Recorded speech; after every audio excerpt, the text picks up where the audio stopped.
In this episode, I'm going to talk about W. Edwards Deming's point one of his 14 points for management.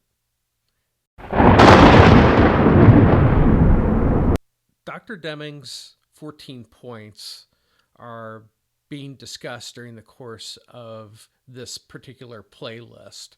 I led with an episode kind of overviewing this that's available in the playlist on W. Edwards Deming.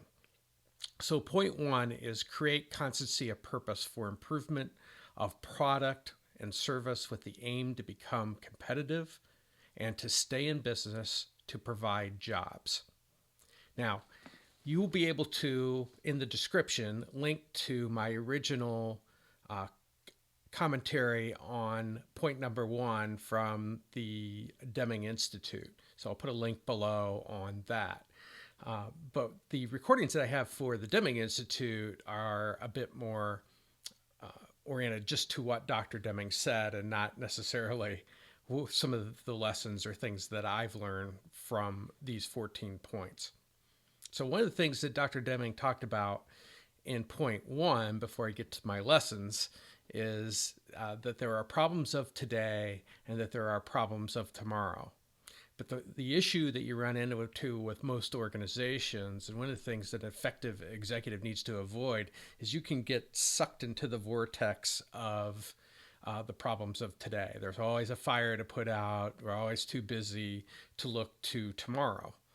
So you need to be able to do things like innovate, figure out how to create value for customers in the future, and things of that sort.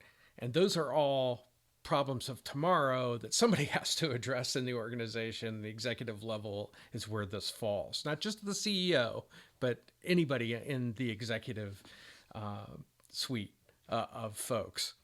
So here are some of the lessons that I took away, or I take away from Dr. Deming's point one. And when you look at point one, I always think in terms of Dr. Deming's chain reaction. So when you go back to look at the complete sentence of point one, which most people just remember, the create constancy of purpose for improvement of product and service, without the continuation with the aim to become competitive and to stay in business to provide jobs. Dr. Deming's focus was really for the greater good at the time that he wrote these 14 points. And his greater good was providing jobs, because unemployment back when Out of the Crisis was written by Dr. Deming with these 14 points was very high.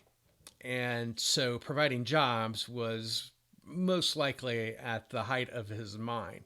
Now, a lot of these things now, today, when I look at what's going on, has been replaced by social causes. So if we're going to do greater good for our organization, this is the first lesson that I'm going to share with you, is if we're going to do greater good in today's world, it's mostly some type of social cause, whether it's giving shoes to people, kids in Africa, or whatever it might be. So the jobs thing has been replaced. So my read is that jobs actually goes beyond some of the greater goods that has been focused on with regards to social issues today. I don't believe the social issues carry the weight that jobs do, and here's why. If you have a job in this world, then it helps eliminate need. It doesn't necessarily get rid of all of it, but if you could imagine if everyone in the world had a job that they could be involved with to support their family and so forth, then some of these social causes go away. So it's not just a matter of giving money to a particular cause. I'm not saying that that's a bad thing. I'm just saying that providing more jobs in the world goes back to teaching a man how to fish rather than giving him fish. And a lot of the social causes are all about giving the fish as opposed to teaching people to fish for themselves. And this has been supplanted because of earlier thinking. And I'll have to admit, in my generation, had a lot of short-term thinking, and it got worse as time went by. And the short-term thinking is what I like to call destructive greed, which is that the purpose of the organization is to have short-term thinking so that I can get the greatest amount of profit, so I get the greatest amount of bonus, and so forth and so forth. And there's a huge amount of unintended consequences associated with that. So my read is that Dr. Deming's focus on creating more jobs is actually greater than being replaced by social causes for the reasons I just stated. Lesson number 2, innovation.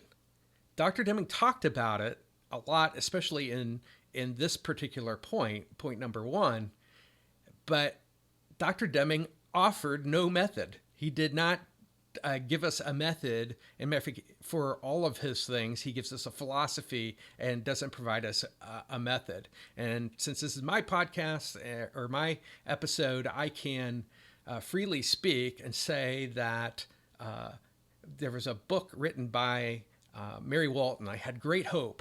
In fact, most of the books written about Dr. Deming, I had great hope for, but none of them provided method. The very thing that Dr. Deming talked about a lot was by what method. Now, I do believe that Dr. Deming had a method, and in an interview that I did on the Deming podcast with Paula Marshall, he did go through, in essence, a process of teaching his philosophy with the method that he had.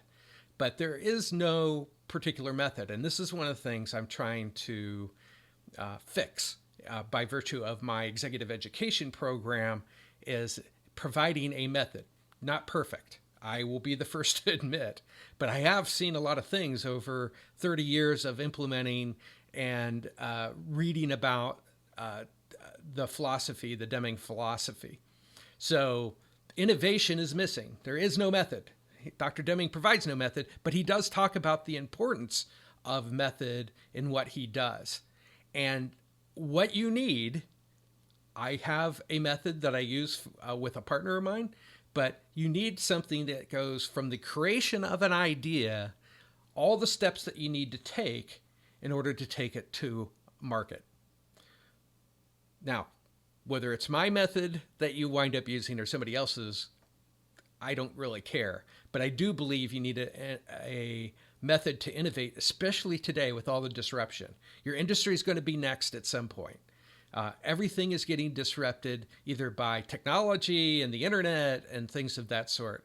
I've had to adjust and innovate in doing these videos, something I would never have thought of, especially when just 12 years ago, I finally went from transparencies for overheads into a PowerPoint.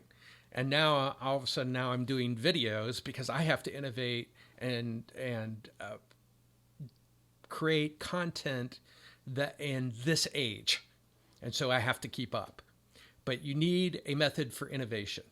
Number 3, constancy of purpose. Now, I'm going to tell you flat out, I've written constancy of purpose. I've written purposes or aims, as Dr. Deming referenced them as, and you cannot write an enlightened aim or purpose without synthetic thinking. So what do I mean? Well, there's analytical and synthetic, and you'll see in the description of videos associated with that. But the analytic is what we mostly use. Synthetic and the ability to see the whole is what's needed, or impart what is needed in order to build a good aim or purpose for your organization. And most executives lack it. They don't have a view of their system that they work in, the whole, how it works together. And you need that. And the way I go about this in my education system is I have you look through a customer lens and I have you look through a thinking lens. And I go through all the details, got plenty of videos out on how I walk through and build a system map, which will help you become a synthetic thinker. So if you're going to be an effective executive, You need the ability to see the whole in order to understand aim and purpose. And my belief is you better understand your system first before you start building an aim or purpose. And this is all backwards in the way things, in my opinion, have been done. So that's it for point number one. If you are interested in learning more about my views on Dr. Deming's 14 points, please subscribe, hit the bell, you get notified when these points come out. I'm going to try and put them out rather quickly so that they'll be available in a playlist so you can listen to them all in order.